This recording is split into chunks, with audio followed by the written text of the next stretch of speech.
When I built Monolith last summer, I very predictably received some flack from some trolls on YouTube because I paired up a K CPU with a B motherboard. What are you doing? Why are you using an overclocking CPU and a non-overclocking motherboard? What kind of moron are you? Why are you putting a K CPU in a B motherboard, idiot? And of course, nothing I said made a difference. It didn't matter what I said. Reason, intelligence, logic, explanation, none of that made a difference. The bottom line was I had committed the unpardonable sin of pairing up a K processor with a B motherboard. Because, you know, once you install a processor, it's permanently attached to that motherboard forever and ever, always and forever. Yeah, and there's no such thing as upgrades, transfers, part swapping, none of that stuff. Obviously, that's sarcasm. However, a quick look at Newegg nowadays vindicates my purchase entirely and my decision entirely. Now, here's what was going on last summer. It was back to school season, and the Skylake stuff was all on sale in advance of Kaby Lake coming out. The hype was high.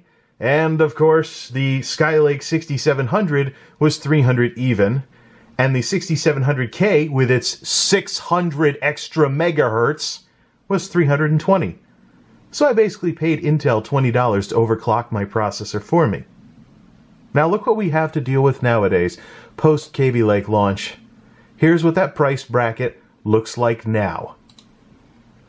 The Haswell starts out the price bracket at just above 300. And not only is it the Haswell, it's the non-K Haswell. Continuing.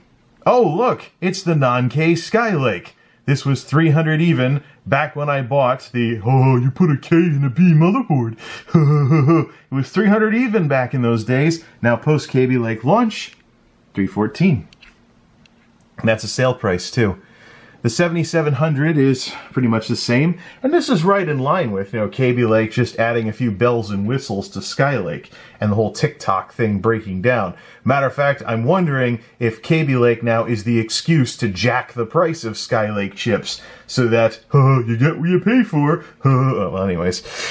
Actually, no, interesting. Well, that's a sale price, too. So, what's next? The 4770S series, then the 4770 regular Haswell, then the Devil's Canyon, then another Haswell, and oh, look, there's my 6700K for close to 350, and that's a sale.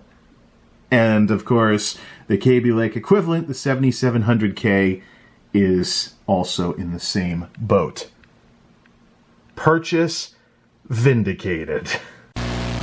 I also find it rather interesting that because of branding and labeling and numbering and stuff, there are now 7700Ks on both sides of the divide. There's an AMD 7700K Kaveri, and there's an i7 7700K Kaby Lake. Hey, well, you know, they can both start with K in terms of the family names of the chips. That's quite alright. I'm sure the Kaveri can't even shine the shoes of the Kaby Lake in terms of performance. So, yeah, right. It's just hilarious that there's a 7700K out there on both sides now.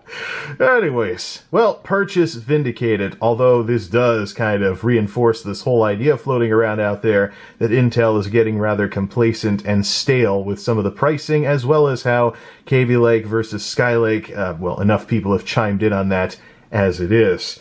So here's to hoping that Ryzen lights a fire under Intel's ass and creates some real competition again, because stuff like this is why we need it. MultimediaJay out.